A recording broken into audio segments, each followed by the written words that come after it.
L'an 600 de la vie de Noé. Le second mois, le 17e jour du mois. En ce jour-là, toutes les sources du grand abîme jaillirent, et les écluses des cieux s'ouvrirent. Le déluge fut 40 jours sur la terre. Les eaux crurent et soulevèrent l'arche, et elle s'éleva au-dessus de la terre.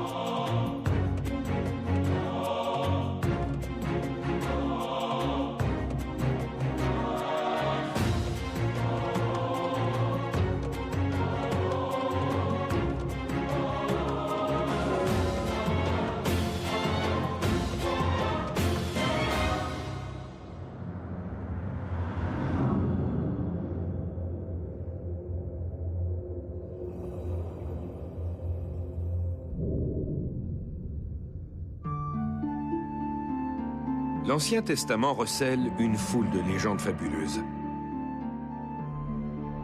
Adam et Ève dans le Jardin d'Éden, Moïse recevant les 10 commandements, ou le combat singulier opposant David et Goliath. Mais au-delà du mythe populaire, existe-t-il des preuves historiques à l'appui de ces histoires? L'Ancien Testament n'est-il qu'un recueil de légendes fantaisistes, ou au contraire s'inspire-t-il d'événements factuels, des événements remodelés au gré de la foi? Il voulait raconter un peu derrière un peu l'origine du monde. Alors, comme ils savaient qu'Abraham venait d'Our en Chaldée, donc du sud, alors ils ont fait un peu l'histoire du monde qu'ils connaissaient. Et seulement la partie du monde qu'ils connaissaient le mieux, c'était la Mésopotamie et puis la Syrie au nord. C'était ça un peu leur univers. L'histoire du déluge est l'une des plus extraordinaires et fantaisistes de l'Ancien Testament. Cette aventure qui met en vedette Noé et sa ménagerie fascine les enfants. Mais ils ne sont pas les seuls. Noé est un des vieux patriarches de la Bible. Et quand Dieu décide d'anéantir l'humanité, qui n'est pas à son goût, c'est le déluge universel, mais il choisit Noé pour sauver ce qui reste avec sa famille, pour pouvoir repartir à zéro. Et alors, bien sûr, il y a les animaux, bien sûr, le mâle, la femelle de chaque espèce. On se demande comment Noé a pu bien savoir un moustique mâle de moustique femelle, mais enfin ça, sautons là-dessus. Restons sur le récit biblique. Noé sauve l'humanité, bien sûr, quand Dieu a décidé de l'exterminer. Mais d'abord, pourquoi parle-t-on d'arche dans la Bible? C'est le mot Théba. Ça a un double sens. Ça peut être un coffre ou un bateau, quelque chose comme ça. Et quand on a traduit donc, le Vieux Testament en grec, au IIIe siècle, qu'on appelle la Septante, ils ont traduit ce mot-là par arca, qui veut dire bateau qui flotte, d'où le mot arche. Depuis l'avènement des sciences dites rationnelles, beaucoup se sont interrogés sur l'authenticité de cet épisode. Noé et son arche ont-ils réellement existé? Le déluge a-t-il eu lieu? Comme pour beaucoup d'autres mythes ou légendes merveilleuses, les preuves scientifiques de l'existence de l'arche de Noé, de l'endroit où elle se trouve, ou des artefacts reliés à son histoire, ont tendance à être très minces en réalité. À partir de ce que nous connaissons des strates géologiques, nous pouvons suggérer qu'il y a eu plusieurs inondations dévastatrices et, à partir de là, nous pouvons déduire que quelqu'un, qu'il s'agisse de Noé ou de Utnapishtim, comme on le rapporte dans d'autres chroniques, a effectivement construit un bateau et qu'il a survécu avec sa famille et son bétail. Ces dernières décennies, une poignée de scientifiques ont essayé de retrouver des traces de ce cataclysme global. Sur la base d'indices géologiques, ils ont finalement affirmé que le récit biblique n'était pas qu'une simple allégorie sur le bien et le mal. Et pendant que la crème des savants se lançait à l'exploration des fonds marins, d'autres aventuriers s'embarquaient à destination de la Turquie. Il y a eu beaucoup d'expéditions. Certaines d'entre elles menées par des gens qui avaient davantage d'argent que de bon sens et dont la ferveur religieuse les poussait à faire la preuve à tout prix que le récit du déluge tel que rapporté dans l'Ancien Testament est véridique et qui ont exploré à fond les montagnes tout autour d'Ararat. Et si vous faites une petite recherche sur Internet, vous trouverez 1, 10, 50 comptes rendus se rapportant à de telles expéditions. Et tout ce qu'on semble avoir trouvé se résume à quelques pièces de bois mystérieuses qu'on s'est débrouillé pour ne pas rapporter afin de les soumettre à une datation au carbone 14, alors que ça aurait été la bonne chose à faire. Alors oui, il y a eu de nombreuses tentatives pour retrouver l'arche, mais aucune n'a jamais rapporté de preuves concluantes. Si elle est quelque part, et si nous nous fions aux indications de la Bible, alors l'arche se trouve sur la frontière entre la Turquie et l'Iran, là où se dresse le mont Ararat. Pouvez-vous reconnaître quelque chose ici? Que pouvez-vous reconnaître? Revenez ici et regardez l'image. Que voyez-vous? L'arche de Noé. Et ceci est le mont Ararat. Et toutes les églises en Arménie sont construites comme le bateau du mont Ararat.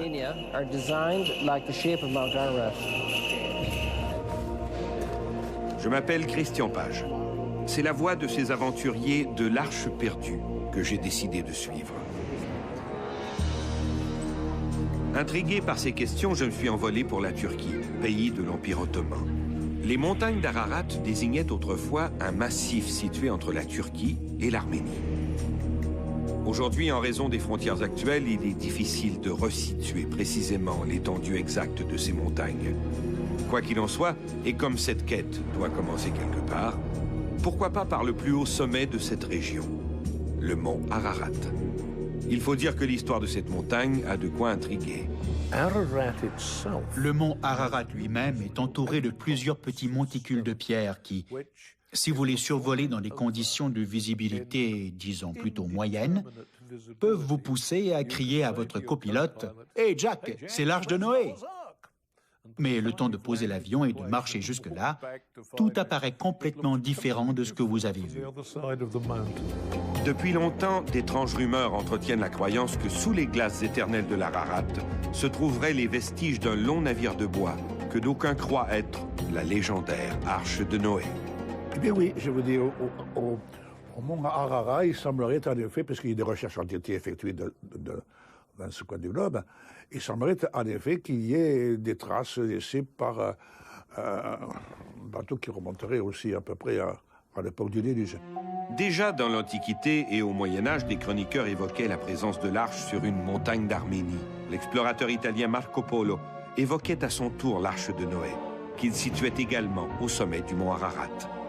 Ces rumeurs ont été renforcées par toute une série d'incidents qui se sont enchaînés à partir de la deuxième moitié du XIXe siècle.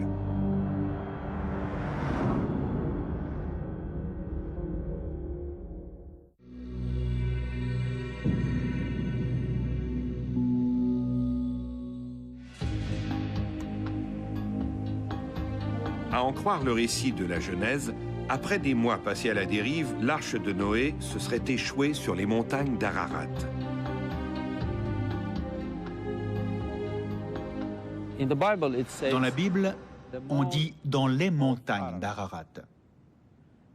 Et si on dit « dans les montagnes », on parle de toute la région. On ne parle pas d'une montagne, d'une seule montagne. Or, Ararat est aussi une montagne bien précise. Moi, ce que je crois, c'est qu'on parle de toute la région. Toutes ces montagnes sont reliées à cette région d'Ararat. Moi, ce que je prétends, c'est que si l'arche existe, nous devons la chercher quelque part autour de cette montagne, et non pas dans le glacier, sur la cime de la montagne. Le 2 mai 1883, toute la région du mont Ararat a été secouée par un violent tremblement de terre. Des villes entières ont été détruites ou ensevelies sous des tonnes de roches et de glace. Au lendemain du drame, les autorités turques ont dépêché dans la région un groupe d'experts.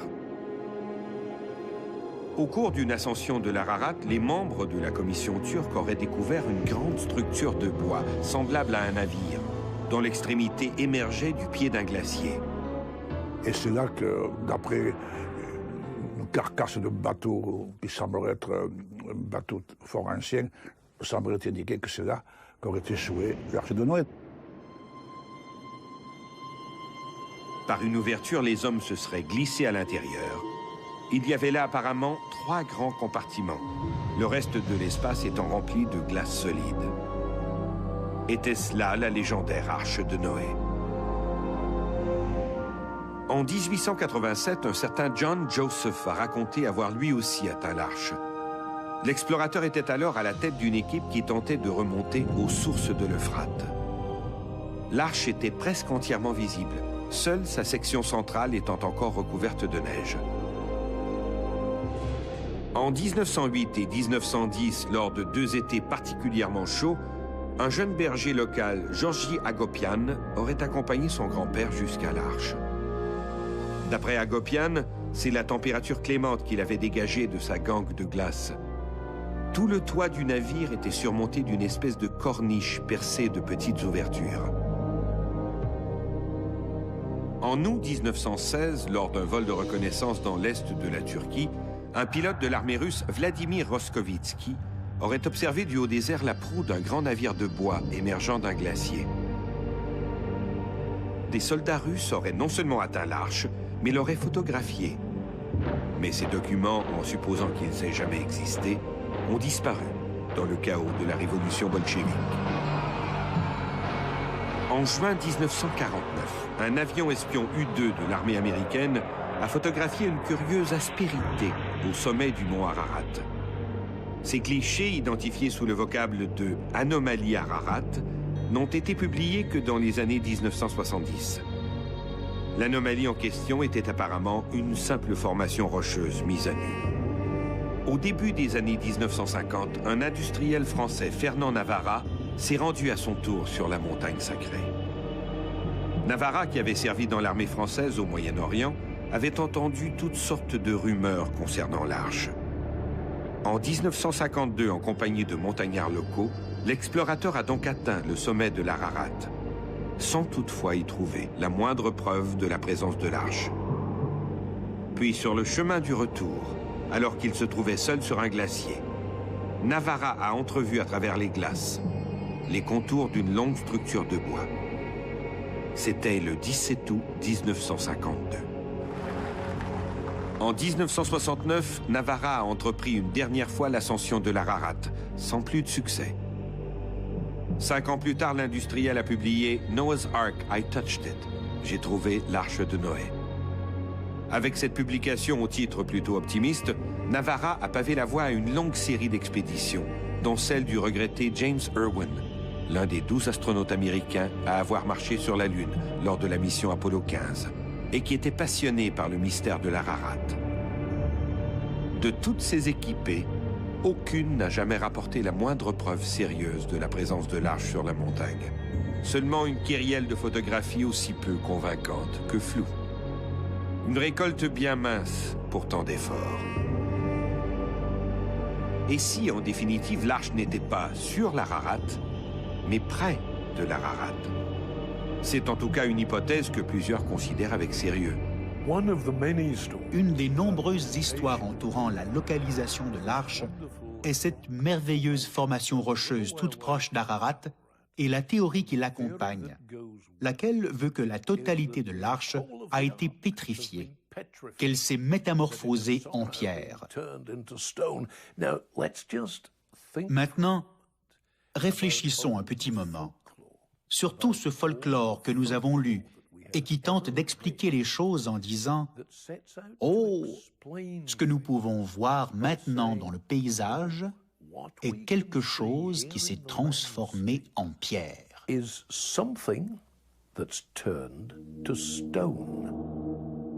À l'été 1959, un cartographe de l'OTAN, le capitaine Ilan Doropinar, a été chargé de photographier du haut des airs une région située légèrement au sud du mont Ararat.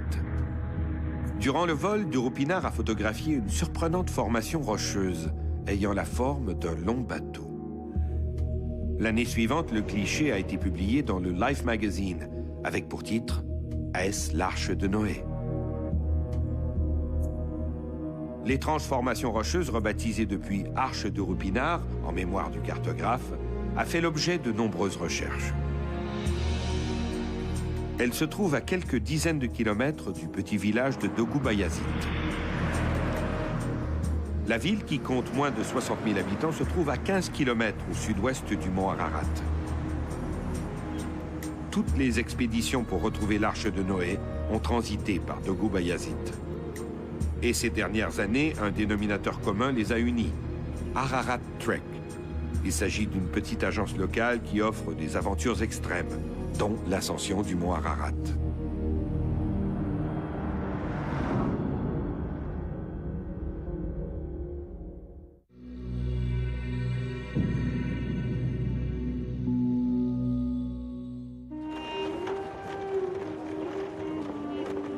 Arrivé à Dogu Bayazit, je me suis aussitôt rendu au bureau d'Ararat Trek, où j'ai fait la connaissance de son sympathique directeur, Zafer Onay. Zafer est natif de Dogu Bayazit. Il est aujourd'hui une figure locale. Il dirige plusieurs commerces de la région, dont Ararat Trek. Il parle 5 langues, a des contacts à travers tout le pays et se mue tout aussi bien en guide, en traducteur ou en chauffeur, selon les circonstances. Il a mené au sommet de l'Ararat de nombreuses équipes, dont une bonne demi-douzaine en quête de l'Arche de Noé. Pour entreprendre cette aventure, Zafer Onay est un incontournable.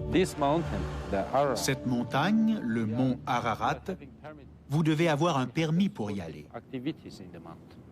Même si vous ne faites qu'une activité sportive comme la marche ou pour grimper jusqu'au sommet, vous avez besoin d'un papier spécial du gouvernement 45 jours avant d'y mettre les pieds.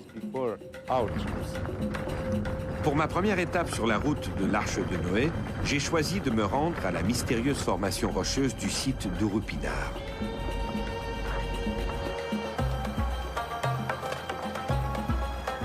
Pour y arriver, il nous faut traverser un fantastique paysage de montagnes presque lunaires.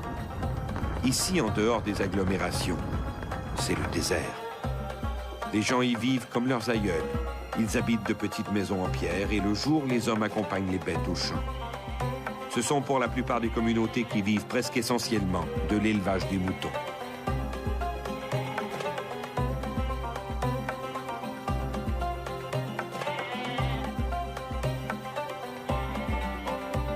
À 5 km de Dogu Bayazit, nous nous arrêtons une première fois au palais d'Ishak Bassa. Construit sur un promontoire naturel, ce remarquable édifice, aujourd'hui abandonné, a été érigé entre 1685 et 1784. Il était jadis une station de ravitaillement pour les caravanes sur la route de la soie.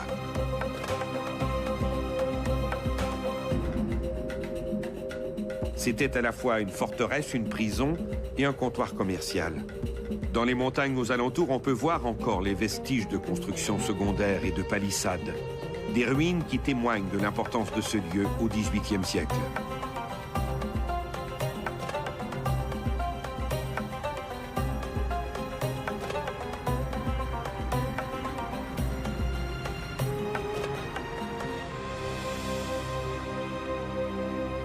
De nouveau en route, un paysage à la fois hostile et magnifique.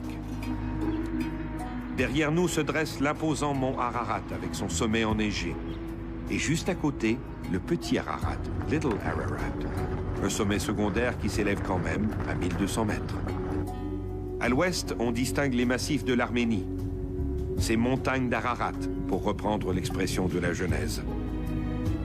Ici, notre altitude moyenne est de 1600 mètres.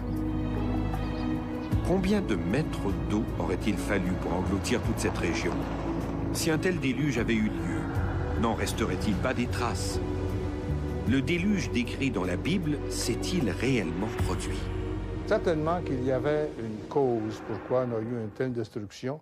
Et c'est là qu'il y a un mythe, pas une légende qui est partie d'un certain monsieur qui s'appelait Ut-Napishtim, avec sa femme et puis ses enfants.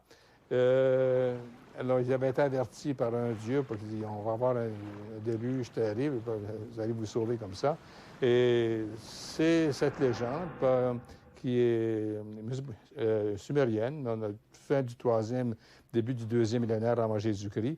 Alors, exactement une histoire parallèle à celle que nous avons dans la Genèse, avec Noé. Alors, c'est tout Napishtim fait un bateau. Il fait entrer des couples d'animaux dans ce bateau-là, avec sa femme, ses enfants. Et puis, ils ont pu échapper, donc, à la mort, mais tout a été complètement détruit. Et la raison qu'il le donne, c'est que les dieux ne pouvaient plus dormir parce que les hommes faisaient trop de tapage. Dans la Genèse, au chapitre 6, Dieu se repent d'avoir fait l'homme.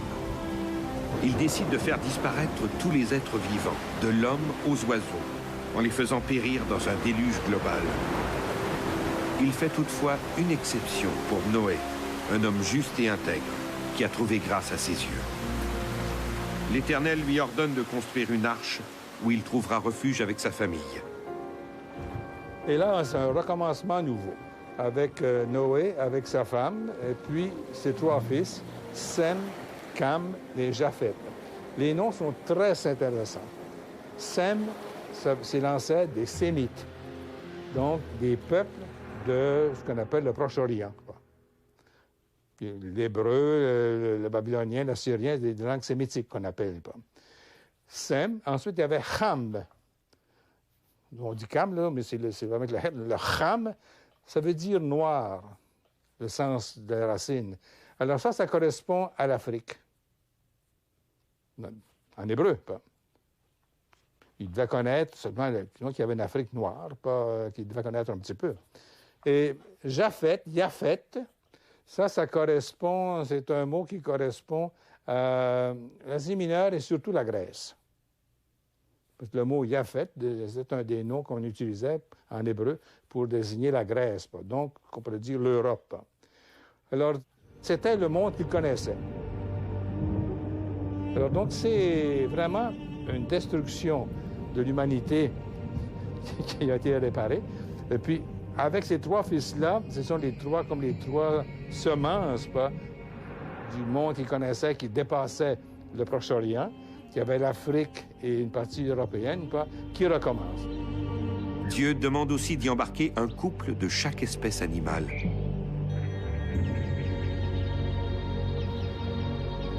Ce travail achevé, et Noé et sa ménagerie en sécurité, Dieu déclenche un déluge qui bientôt recouvre la terre entière. C'est du moins ce que raconte la Bible. Mais la Bible s'est-elle inspirée d'un fait réel? Il faut dire que la Bible a beaucoup plagié, si l'on peut dire, sur les écrits anciens, les écrits babyloniens, assyro-babyloniens. Vous savez, l'épopée de Gilgamesh, qui est exactement la même que celle de Noé. Donc, l'histoire de Noé est calquée beaucoup sur l'histoire de Gilgamesh. Les textes des Mésopotamiens sont disparus complètement. Ils ont été découverts dans les fouilles archéologiques. Alors, pendant 2000 ans, on n'en sait absolument rien. Alors, c'est une découverte assez récente. C'est la Genèse, le récit de la Genèse, évidemment, des Hébreux, qui a été le témoin. C'est un descendant de ce texte mésopotamien, qui a été témoin de cette vieille civilisation, culture et légende, on va dire une légende, qui remonte au moins aux des plus vieux textes qu'on a en mésopotamien, c'est le 3e millénaire avant Jésus-Christ.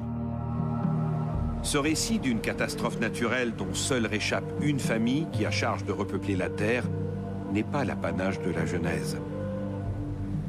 Il s'agit d'un récit qui se retrouve dans les mythes de nombreuses civilisations.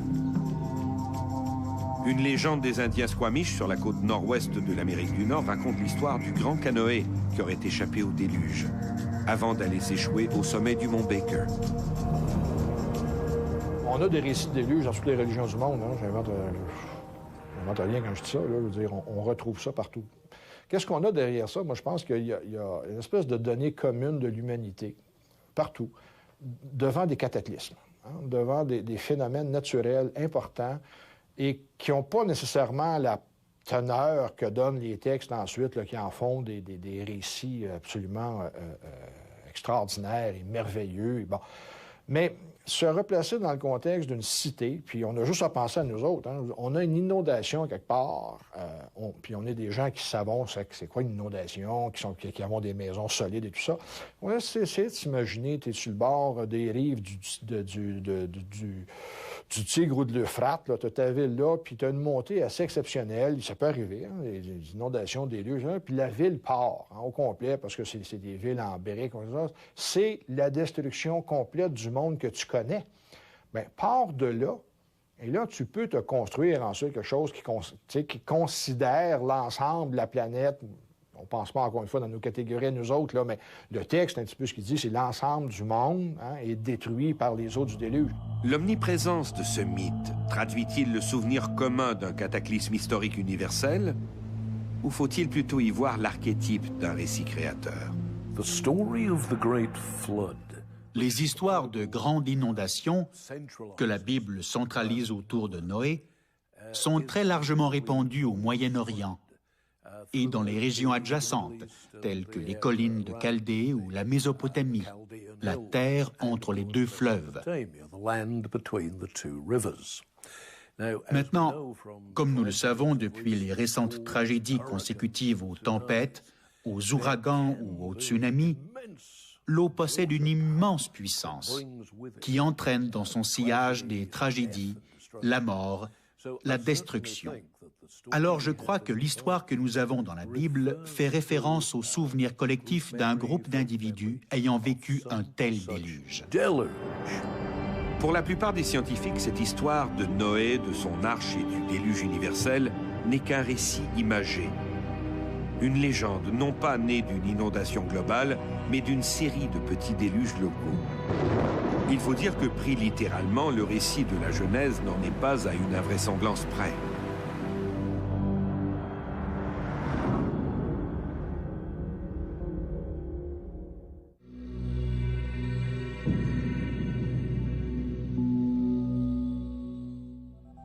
Au chapitre 6, verset 15, Dieu donne à Noé ses instructions quant à la dimension de l'arche. L'arche aura 300 coudées de longueur, 50 coudées de largeur et 30 coudées de hauteur. Alors, ce qu'il construit, évidemment, le mot, comme je l'ai dit tantôt, le mot Théba, il construit un arche, pas qu'on a traduit arca, donc arche, pas. Alors, c'est un bâtiment qui a l'air plutôt là d'une grosse boîte, pas, qui peut flotter. Elle fait 300 coudées de long. Une coudée, ça vous pliez votre poing comme ça, là, et puis vous mesurez du poing jusqu'au coude. Ça fait à peu près, moi, disons qu'un pied et demi. Ça peut varier, c'est pas très, très précis. C'est plus la longueur un peu. Alors, je pourrais calculer que 300 coudées, elle avait 450 pieds de long. Ça, c'est gros quand même comme bateau, là. Mais quand même, c'est pas gros pour mettre des couples de tous les êtres vivants, mettre là-dedans, y compris Noé et sa femme et le reste. Hein. La largeur est de 50 coudées, à peu près 45 pieds, et la hauteur de 30 coudées, à peu près aussi 45 pieds. Et c'est vraiment une boîte longue et qui flotte. Il n'y a pas de rame, rien d'autre. Un navire tout à fait impressionnant et équivalent à 2 fois la longueur d'un Boeing 747. La technologie navale pour la construction de ce genre de navire n'a été acquise qu'au 19e siècle. Et un tel chantier aurait nécessité l'emploi de centaines d'ouvriers, et non pas les 4 hommes et leurs épouses mentionnés dans le récit de la Genèse. Autre problème, l'espace. Dieu demande à Noé d'y embarquer un couple de chaque espèce animale. Comment Noé aurait-il pu emporter des espèces dont il ignorait l'existence? Comment l'arche aurait-elle pu accueillir quelques 25 000 espèces d'oiseaux, 15 000 espèces de mammifères, 6 000 espèces de reptiles, 2 500 espèces d'amphibiens et enfin plus d'1 million d'espèces d'insectes? Qu'est-ce qui empêcherait un homme futé qui garde un œil sur l'avenir de se dire « À l'époque de mon grand-père, plusieurs personnes ont péri dans des inondations et, encore une fois, le niveau de ces rivières monte. Je vais me construire un bateau. » Et il n'a pas besoin de l'ordre de Dieu pour mettre un couple ou 7 exemplaires de tous les animaux de la création à bord de son bateau. Il n'a qu'à jeter un coup d'œil sur sa propre ferme, à ses possessions et à se dire « Si j'embarque ma famille, moi-même et le maximum d'animaux de ma ferme, éventuellement, l'inondation va se résorber et nous pourrons trouver une bonne terre dans un endroit bien sec et repartir à nouveau. » Dans ce cas, il se pourrait bien que nous soyons simplement face à de la prudence plutôt qu'à l'inspiration divine. Au chapitre 7, la Genèse décrit l'ampleur du cataclysme. On parle des eaux qui jaillirent du grand abîme et des écluses des cieux qui s'ouvrirent. Dieu fit pleuvoir pendant 40 jours et 40 nuits. On pense à une bénédiction universelle. Entre nous, là, universel pour eux, c'était le pays qu'ils connaissaient. Les eaux, précise la Genèse, couvrirent la terre entière, s'élevant à plus de 15 coudées, 8 mètres, au-dessus des montagnes. C'est beaucoup d'eau, beaucoup trop. Pour recouvrir la terre entière et immerger les plus hautes montagnes, il aurait fallu un volume d'eau équivalent au moins au double de nos océans. D'où serait-elle venue et où se serait-elle retirée? Devant ces impossibilités, faut-il en conclure que le déluge n'est qu'un mythe? Pas tout à fait. Il ne s'agit pas d'un déluge universel, mais d'un déluge local qui se situerait entre l'Euphrate et le Tigre. Les deux de l'Iran, ce pays qui a très joué un grand rôle dans la Bible aussi. Donc c'est là, en principe, que se serait joué ce fameux cataclysme que l'on dit universel, qui en somme serait plutôt régional. Lors de fouilles archéologiques menées dans le sud de l'Irak dans les années 1920, des scientifiques ont découvert en alternance des couches superposées de ruines et de sédiments fluviaux. Ils en ont conclu que la région avait dû être le théâtre de plusieurs périodes de crues massives. Les preuves concernant ces histoires d'inondations ont pour source la Mésopotamie et ses deux fleuves. Vous avez là une terre plate, une plaine inondable située entre ces deux fleuves. Si quelque chose vient à contrarier l'équilibre naturel et la météo pour un bref moment, la plaine sera inondée et les habitants périront. Faut-il s'étonner que ce soit justement de cette région que nous proviennent les plus anciennes versions du mythe du déluge? Le long, il y a les deux grands fleuves, pas le Tigre et l'Euphrate, qui ont des origines différentes. Le Tigre vient pas plus de l'est, donc de l'Arménie et là, et l'Euphrate plus vers la Syrie, et qui finissent par presque se rejoindre au sud de la Mésopotamie. Et là, il y a souvent, ça dépend de la quantité de neige qu'il peut y avoir une année, et ensuite de la pluie, il y en a qui peut y avoir aussi. Alors, de temps en temps, il y a des inondations assez désastreuses. Au sud de l'Irak actuel, une des grandes villes mésopotamiennes, la ville de Our. On dit d'ailleurs qu'Abraham est originaire de Our en Chaldée. Cette ville-là est presque à la jonction du Tigre et de l'Euphrate. Ça a été fouillé par un Anglais, Sir Leonard Whalley. À un moment donné, il était rendu au 18e siècle avant Jésus-Christ, et puis il n'y avait plus rien, du sable. Pourtant, c'est une ville importante. On devrait avoir aussi le 3e millénaire, pas entre 2000 et 3000, et même avant, jusqu'à 4000 avant Jésus-Christ. Alors, c'était assez étonnant. Fait qu'il est retourné à Londres et il se rongeait un peu les esprits. Et il a décidé de... Bon, je vais revenir. Il dit, peut-être qu'il y a eu une inondation quelconque. Là, il a commencé à creuser. Et de fait, il y a eu une inondation énorme vers 2000 avant Jésus-Christ, parce qu'il y avait près de 10 mètres de dépôt de glaise. Ce déluge, peut-être le plus important de cette époque, a sans doute alimenté le mythe du déluge de la Genèse. Mais si ces hypothèses ramènent le déluge biblique à des proportions plus réalistes, comment expliquer cette volonté de continuer à chercher dans les neiges éternelles du mont Ararat les vestiges peu probables de l'arche de Noé?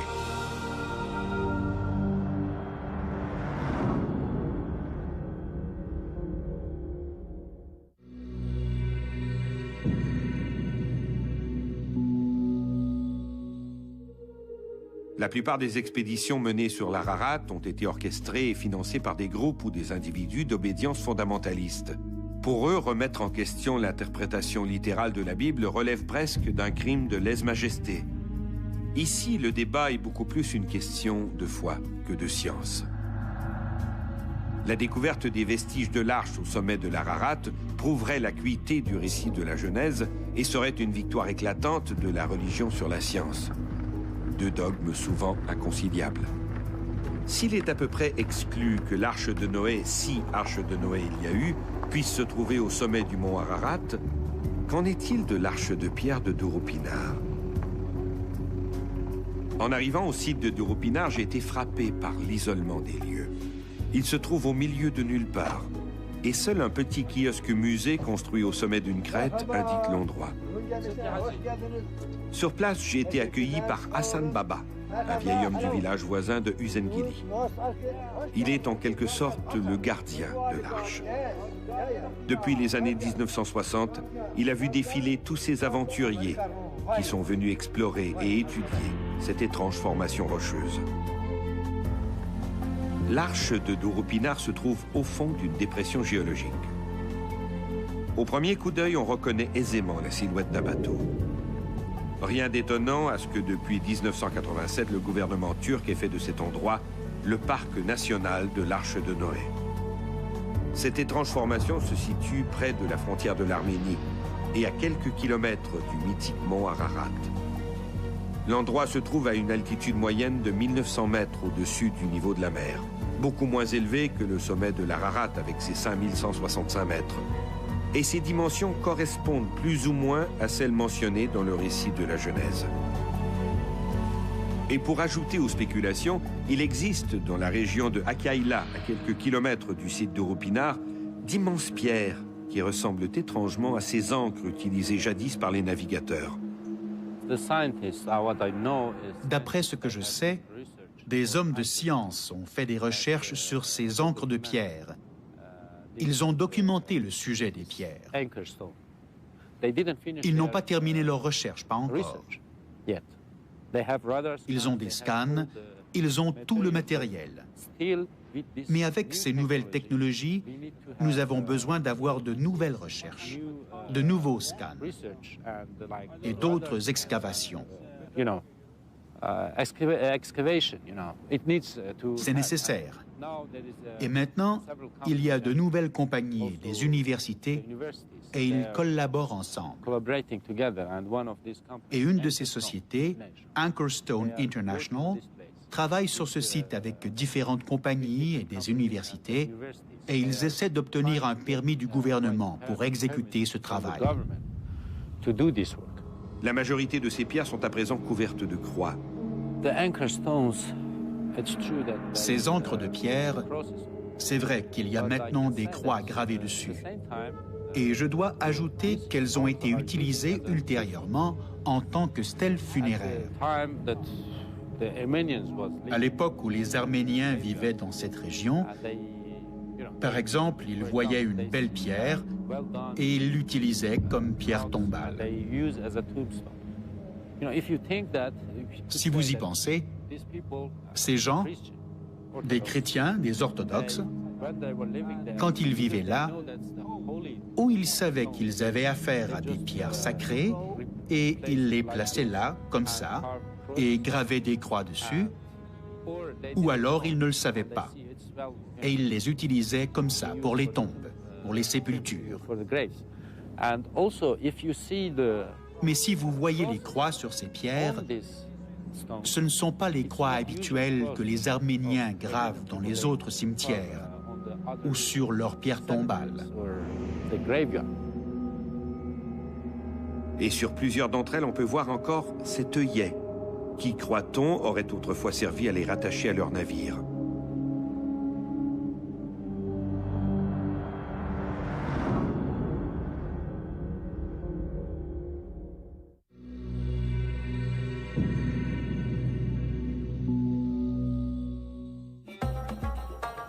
Des ancres de pierre en plein milieu du désert et à quelques kilomètres du mont Ararat et de l'arche de Durupinar. Voilà de quoi faire fantasmer les aventuriers de l'Arche perdue. Ces ancres de pierre, s'il s'agit bien de cela, pourraient-elles être celles utilisées par le patriarche Noé pour retenir son arche. Des analyses minéralogiques prouvent que ces pierres sont faites d'une roche indigène de la région de l'Ararat. C'est tout à fait autre chose. J'ai été dans plusieurs autres cimetières pour essayer de trouver des pierres sculptées de la même manière. Les stèles sont plus petites et les croix sont complètement différentes. J'ai exploré toute la région en me disant qu'on pourrait trouver une roche avec un trou semblable. Mais nous n'avons rien trouvé. Le seul exemple qui existe de ce genre de pierre est ici, dans ce village. Pour ce qui a trait à l'arche de Dourupinard, des carottages effectués en 1987 et 1988 ont prouvé hors de tout doute que la forme en question n'était pas un bateau millénaire pétrifié, mais une vulgaire anomalie géologique, comme il en existe d'autres dans la région. Une curiosité née sans doute d'une importante coulée de boue le long des ravins escarpés. Si vous et moi explorions les bords de ce plateau, nous y découvririons d'étranges formations de roches salines qu'un témoin un peu imaginatif pourrait confondre avec un être humain. Il y a toutes sortes de cercles de pierre en Grande-Bretagne et en Europe. Et certaines des légendes qui y sont associées sont appelées les chasseurs. Parce qu'ils auraient osé aller chasser le jour du sabbat, le Seigneur les aurait promptement transformés en pierre. Ainsi, lorsque nous découvrons une forme rocheuse inhabituelle qui peut ressembler vaguement à la forme de l'arche de Noé, nous sommes enclins à nous dire « Oh oui, c'est l'arche !» croyant que Dieu, dans sa grande sagesse, l'a transformée en pierre afin de la préserver, pour que nous puissions la voir et y croire.